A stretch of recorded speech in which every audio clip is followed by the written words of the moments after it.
Essa foi a minha 22ª viagem à Índia, 22 vezes. Mas todas as vezes eu fico doente. Do estômago, o aparelho digestivo, parece que parece que tem algum problema com a Índia.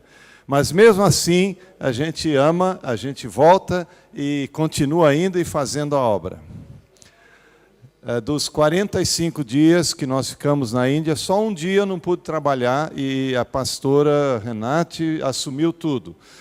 Naquele calor de uns 40 graus, um calor muito grande, ela ensinou o dia inteiro sozinha, das 9 até as 5 da tarde. Nós estávamos lá, principalmente treinando pastores e líderes. A maioria dos pastores nas igrejas, principalmente no interior da Índia, não tiveram nenhum treinamento, não tiveram o privilégio de participar de um seminário, de um Bible College, né, como a gente chama.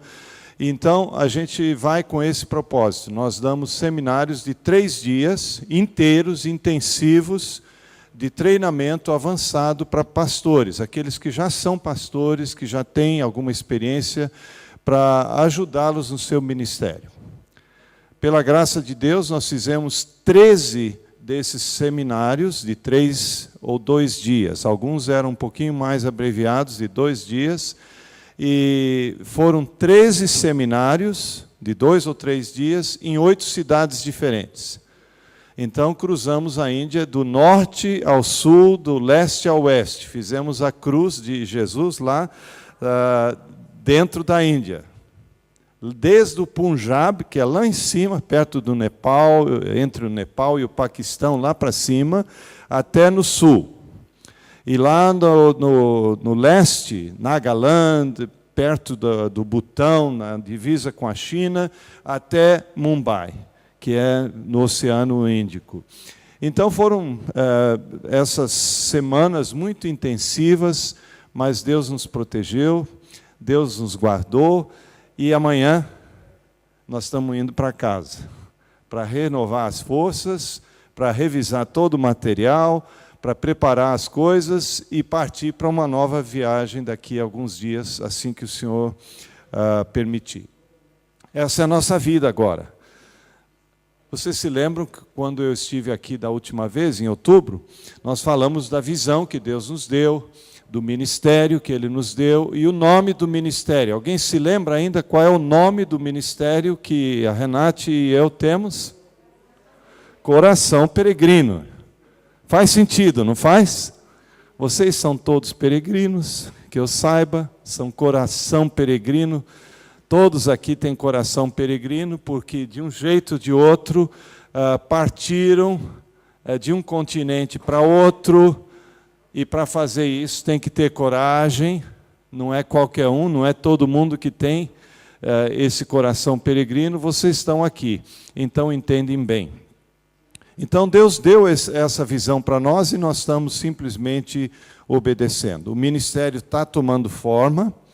A partir do mês que vem, esperamos, já vai ser uma entidade oficial, legalizada, lá nos Estados Unidos, que não é muito fácil, mas, pela graça de Deus, todos os passos foram seguidos e agora, Deus permitindo, eu creio que até setembro a gente já deve ter a entidade legal com o número do IRS, que é o leão americano, né? E isso é muito importante, para você abrir uma conta bancária em nome do ministério, para você poder ter um conselho, não é? Aliás, esse é um pré-requisito, tem que ter um conselho de pessoas para os quais a gente presta contas, né, de todo o trabalho, e tudo isso está acontecendo. Então, continue orando, Deus está trazendo pessoas, Deus está trazendo milagrosamente os recursos que a gente precisa, e a obra vai acontecendo. Temos até um website agora, não é? E se você colocar lá, só que infelizmente o nome é em inglês, né? pilgrimsheartministries.org, você vai encontrar, inclusive em português, tem lá uma janelinha que você aperta a língua e pede o português, e aí tudo aparece em português na mesma hora. Dá uma visitada lá no nosso site, www.pilgrimsheartministries.org. Depois vocês podem colocar isso aí num papel, num boletim, aí para que todos possam ter acesso. Os milagres vão acontecendo. Uma viagem como essa para a Índia, de 6 semanas, custa. E o interessante é o seguinte, nós temos hoje nos Estados Unidos apenas um contribuinte, que é um motorista de caminhão, que dá $100 por mês. Só um contribuinte. Os outros contribuintes são brasileiros ou alguns amigos aqui em Zurique, que foram nossas ovelhas aqui no ministério que Deus nos deu. Então é assim o milagre de Deus. A gente tem a sede, o ministério lá nos Estados Unidos, mas Deus ainda não abriu o coração dos americanos para contribuir. Eu não sei se isso tem a ver com a crise, ou o que que está acontecendo lá, mas, por exemplo, essa viagem missionária foi totalmente sustentada, enviada, financiada pelos irmãos brasileiros e alguns irmãos aqui em Zurique. Um dia antes da gente viajar, um amigo chamado Otoniel, lá em São José dos Campos, ligou para mim e disse: pastor, eu tenho uma boa notícia, eu vendi a festa. Eu falei, mas o que é festa? Festa é minha vaquinha, eu tenho uma vaca muito boa, de leite, uma vaca assim, de raça e tal, eu vendi a festa. Ok, e aí? E aí que eu sei que tem muita vaca sagrada lá na Índia, vocês vão lá para pregar o evangelho para o pessoal parar de adorar as vacas. E eu queria dar o dinheiro da festa para ajudar na viagem de vocês para a Índia. Um dia antes da gente viajar, esse irmão vendeu a festa, né? E nós fomos lá anunciar o evangelho lá na Índia. A Índia tem mais ou menos 33 milhões de deuses que são adorados. É o número que eles me deram, eu acho um absurdo. Não consigo nem imaginar como alguém possa contar ídolos, não é? Mas é assim que funciona. Eles adoram tudo e qualquer coisa, porque não conhecem o Deus verdadeiro. Basicamente é isso.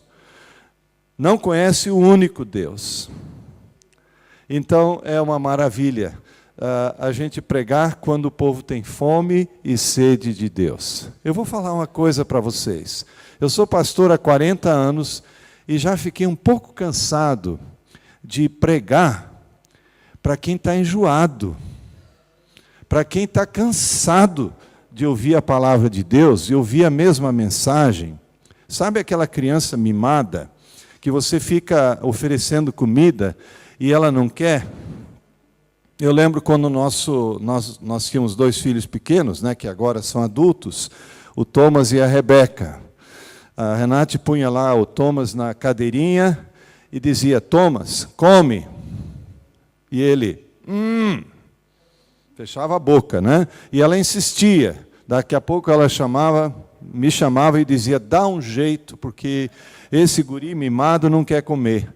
E eu tinha que fazer um malabarismo. Pegava aquela colher, fazia aviãozinho, abre a boquinha agora. Renate, consegui uma colherada. Às vezes, eu estou pregando e eu sinto que é isso. Tem muita gente mimada, empanturrada mesmo da palavra de Deus e não dá o valor devido. Não tem fé, não tem a mente, um coração aberto para ouvir, para absorver essa palavra com alegria, não é? Com fome e sede. Agora você vai lá no Punjab, vai lá em Nagaland, naquelas terras distantes, aonde se você é crente, você é perseguido, você pode ser, a sua casa pode ser incendiada, Ninguém sabe o que vai acontecer. É um sofrimento, uma pressão, uma ameaça constante. Que maravilha pregar o Evangelho para essas pessoas. Então, é para esses povos que Deus nos chamou. E é para lá que a gente vai. Né? 6 semanas na Índia, se Deus permitir, mais alguns dias vamos para a América Central, para Costa Rica, e já estamos planejando para o início do ano que vem outra viagem aqui na Ásia, provavelmente Filipinas e Indonésia. Vamos ver o que Deus confirma, abrindo e fechando portas e mandando as festas, não é? Para que o trabalho possa ser feito. Eu quero agradecer em nome da Renate e meu, por vocês estarem com a gente, orando e acompanhando, se nada mais, pelo menos sabendo onde a gente está acompanhando no coração. A gente falou de imprimir essas cartas, né, de relatório de missões, de oração. Eu não sei se está sendo feito ou não, mas eu queria pedir, então, que alguém ficasse encarregado, porque a gente escreve todos os meses, fielmente, né, um relatório do nosso trabalho, também com os pedidos de oração, em português e em inglês, então, para que todos possam acompanhar. Amém?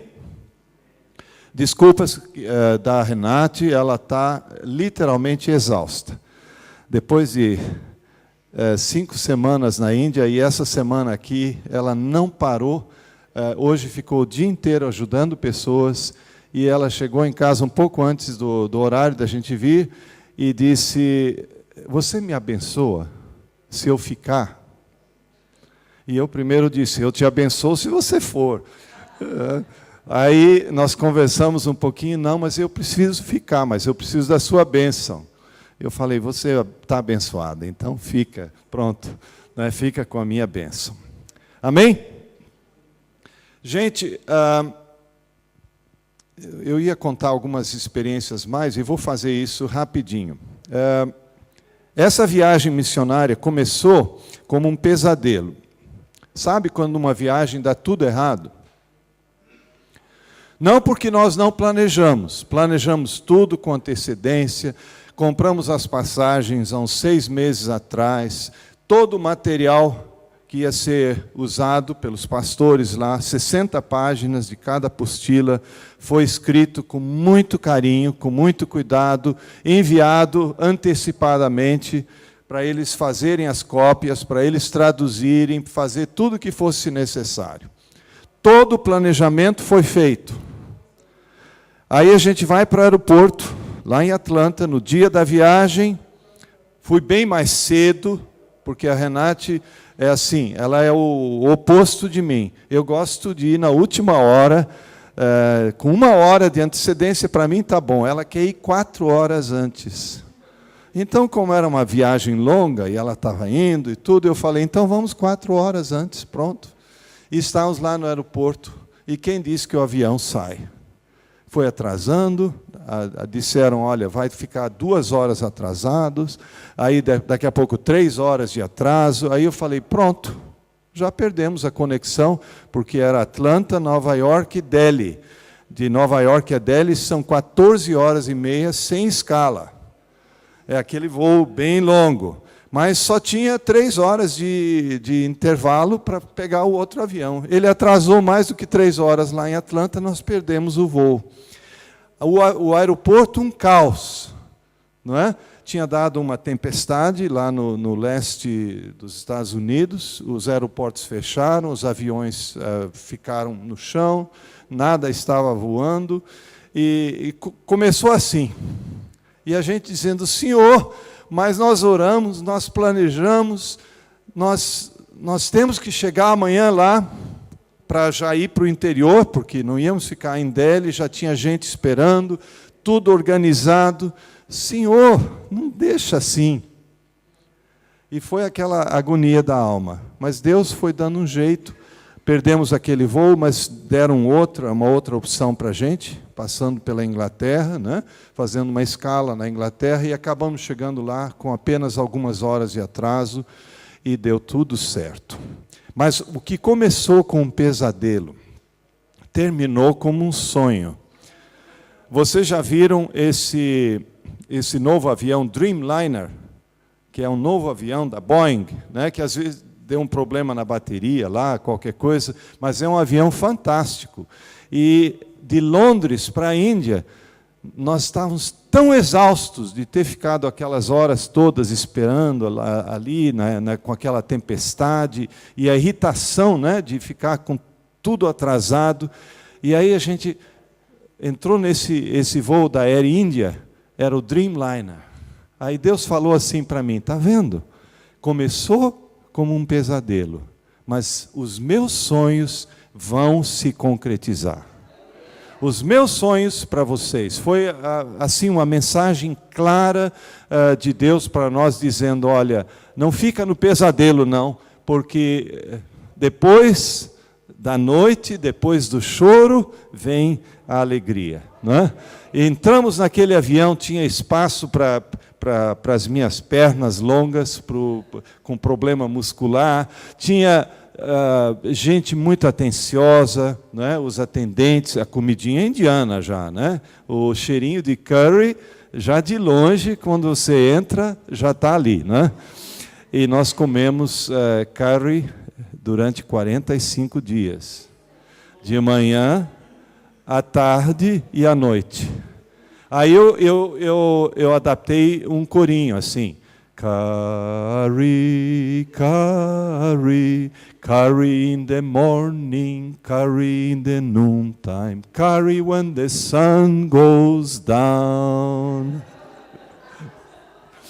Curry de manhã, curry ao meio-dia e curry antes de dormir. E eles comem com a mão, não é? Com a mão direita. Porque a mão esquerda, como é que eu vou explicar isso?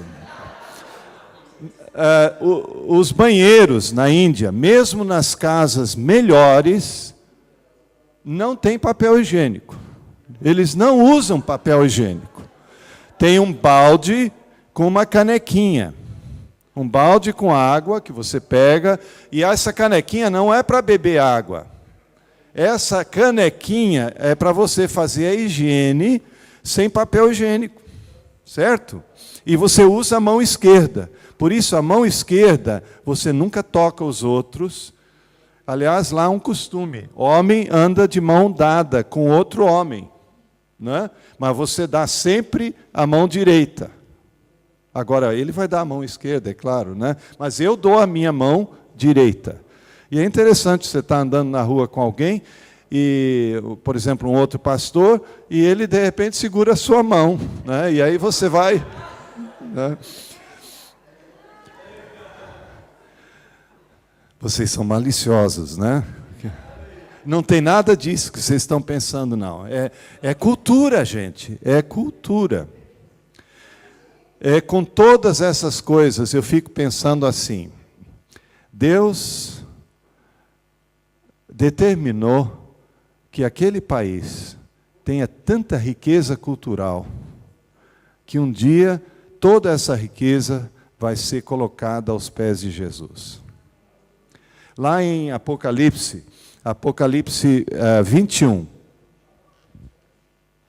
isso aqui não é a mensagem ainda, apenas um prelúdio aqui. Em Apocalipse 21, tem um versículo que eu queria que vocês lembrassem, quando pensassem da Índia, ou pensa no Brasil, lembrem desse versículo.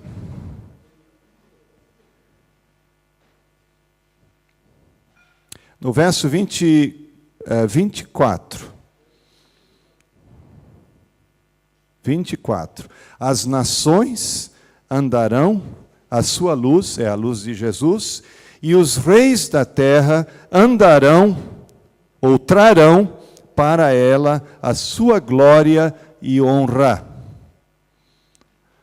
Os reis, os governantes da terra, trarão a glória e a honra das nações aos pés de Jesus. E eu fico pensando assim, os governantes da Índia vão ter muito trabalho, porque é um país tão rico em cultura, não é? Tanta beleza cultural, aonde mais se fala 1.600 línguas e dialetos? Só na Índia. Não é? Aonde mais tem tantas cores e tons e músicas diferentes? Não é? Só na Índia. Olha, brasileiro, europeu, não sabe cozinhar. A gente só usa o quê? Sal e pimenta, né? Por quê? Todos os temperos ficaram lá na Índia. Eles têm 100 temperos diferentes para fazer um prato normal, uma salada, um molho, né? E haja molho, né? Todo o tempero ficou lá. Isso é riqueza cultural, é beleza que Deus criou, não é? Para ser colocado aos pés de Jesus. E olha, eu fiquei muito contente quando a Renate comprou um vestido indiano para dar aula, para ensinar aos pastores. Ela tinha que usar uma veste. E eu vou dizer para vocês, olha, mulher brasileira e mulher europeia devia ir lá fazer um cursinho na Índia, porque olha como elas se vestem bem. Você vai no interior, o povo pobre, mas ó, aquelas cores, aquelas vestimentas, né? E eles usam muito pano, tudo enrolado, de um jeito, de outro, né? Mas é a riqueza de uma cultura. Orem pela Índia, para que um dia todas aquelas riquezas culturais realmente possam ser trazidas e colocadas aos pés de Jesus, conforme diz esse texto. Não é? Porque a glória e a honra de um país não é o dinheiro, não é nem o seu folclore, é a beleza, né, de uma cultura, com toda a sua variedade, as músicas, os sabores, as cores, não é?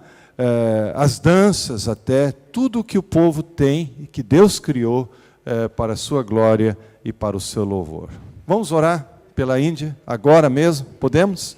Senhor, nós entregamos nas Tuas mãos o trabalho que foi feito nessas últimas 5 semanas lá na Índia.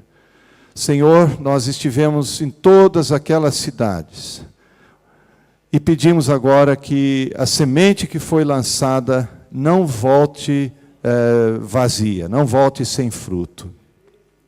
Que a semente cresça, que ela dê o seu fruto, produza muito fruto e abundante, que se multiplique, que muitas pessoas sejam salvas, muitas pessoas sejam redimidas. Pedimos, Senhor, pela edificação das igrejas, pedimos, Senhor, por novos ministérios, como resultado da visão que foi ensinada, que foi passada. Abençoa, multiplica a Tua obra em todo aquele país. E juntos agora, Senhor, nós oramos ainda pelo Brasil, que a maioria aqui tem um coração brasileiro. Nós pedimos, Senhor, pelo Brasil, que o Brasil igualmente possa um dia levar aos pés de Jesus toda a sua glória e a sua honra. Que um dia os governantes, a Dilma e outros governantes possam se apresentar aos Teus pés e dizer: Jesus, o Senhor e o Rei dos Reis, aqui está a glória do Brasil. Pedimos, Senhor, por outras nações que também precisam ser alcançadas pelo Evangelho, precisam das boas novas, de paz, de perdão, de alegria. Pedimos, Senhor, que a tempo e fora de tempo, com muita ousadia, com muita garra, a gente possa continuar levando o Evangelho. E eu peço pelos meus queridos aqui, Senhor, que façam essa obra aqui onde o Senhor os tem colocado nesse tempo. Que eles sejam, acima de tudo, missionários na Suíça. Que cada um aqui entenda que tem uma missão muito maior do que ganhar dinheiro, do que a simples sobrevivência ou subsistência financeira. Tem um significado muito maior na sua vida. E eu peço isso em nome de Jesus. Amém.